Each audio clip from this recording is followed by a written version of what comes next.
Bismillahirrahmanirrahim. Assalamu alaikum, dear learners. I am Shahnawaz Bhiyan, lecturer in English, welcoming you to my online class. I hope you are well by the grace of Almighty Allah. This online class is for the learners of HEC level, HEC first year and second year. Learners, my today's topic with you is on filling in the gaps. Learners, I have written a very short passage in the board. Learners, I have written it just before I start today's lecture. I have written it for your easy and quick understanding. But before answering in each of the blanks of this passage, I want to give you some basic conception on filling in the gaps. First, you have to know the meaning of all the words used in this passage. And second, you have to know the meaning of this passage from first to last mindfully. And third, you have to find out the successive relationship of meaning of each sentence with others. And fourth, you have to find out the missing situation of each blanks based on successive relationship of meaning of sentences of this passage. And fifth, you have to use in each of the blanks one word but not more words. If you use two or more words, then it can be correct if they use combinedly express a single meaning. Now learners, I move on to the passage. I read the passage at first. A student, number A dash, to pass with good result, number B dash, seriously, from the number E dash to the exam full stop. He, number D dash, by number E dash, the lessons well, and number F dash, the answer without number G dash full stop. Learners, from this passage, after reading, it is understood that the passage is about a student, and it is also is about how a student can pass with good result. Now learners, I observe the first sentence. Here, after the blank, to pass with good result, after the blank B, seriously, after the blank E to the exam. Learners, depending on the situation of this sentence, we can feel here that if we use verbs, then the meaning of the sentence can be correct or can be clear. Learners, you can question yourself how it is understood. If I read this sentence very deeply, mindfully, we can understand it. But learners, based on expressing meaning clearly or not clearly is of two types. One is finite verb, another is non-finite verb. Finite verb expresses meaning clearly, and non-finite verb does not express meaning clearly.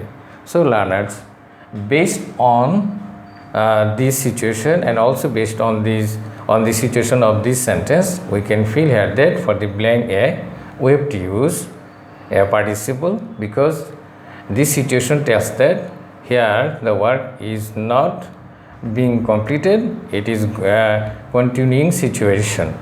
And for the blank B, we see that we have to use here finite verb, because the situation of this blank B tells us that the work is going to be complete. So therefore we have to use here a finite verb.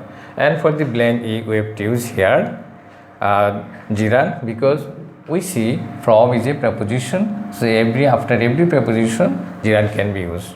So learners, based on this situation and based on the meaning of this sentence, for the blank A, we can use here a verb wishing, and by using wishing, the meaning is consistent or can be consistent with the meaning B and also with E.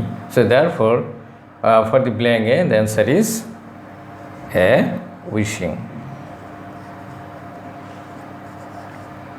Now for the blank B, we see that to make the meaning consistent with just before A, with just A, so we have to use here for the blank must study. So the answer for B is must study.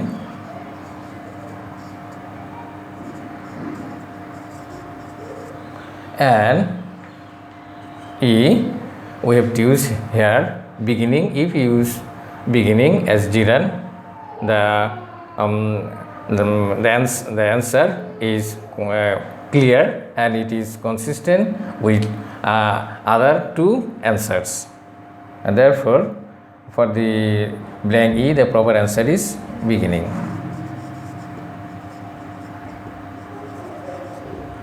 Now learners, we observe the second sentence. Here we see that he is a subject. After subject there is a blank.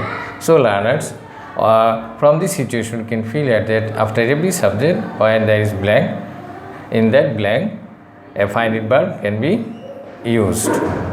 So here we have to use a finite verb, and after that there is a preposition by, and after that there is a blank. So after this by, for the blank E, F jiran can be used, and for the blank F we have to use here a finite verb, because here this blank is separated by this comma, and therefore we have to use here a finite verb. And for the blank G, we have to use a jiran, because here is without is a preposition. So after this preposition jiran can be used. Learners, now we can question yourself, how is it understood? It is understood after reading this sentence very deeply and mindfully. So based on this situation, we can feel here that for the blank D, we can write as answer learns,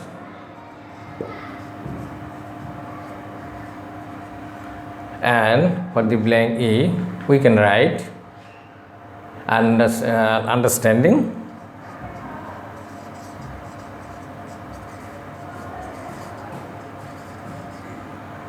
and for the blank F, we have to use here finite verb. So we can write here as answer to make the meaning consistent with D and E, must not claim. So for the answer for blank F is must not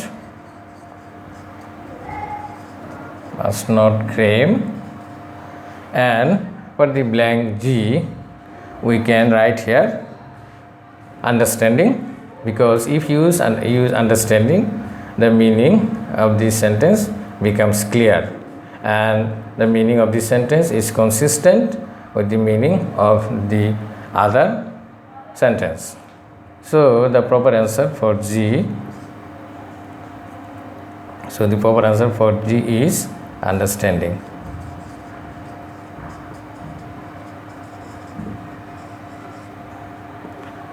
Now learners, we have completed using proper words in each of the blanks of this passage.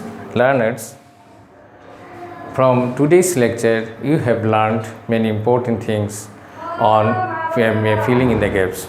By next time when you have a passage and you will be told to use proper words, you can use properly. Learners, I end my today's lecture here. I shall meet you again next time with different topic. Be in a safe and sound. Until then, Allah Hafiz.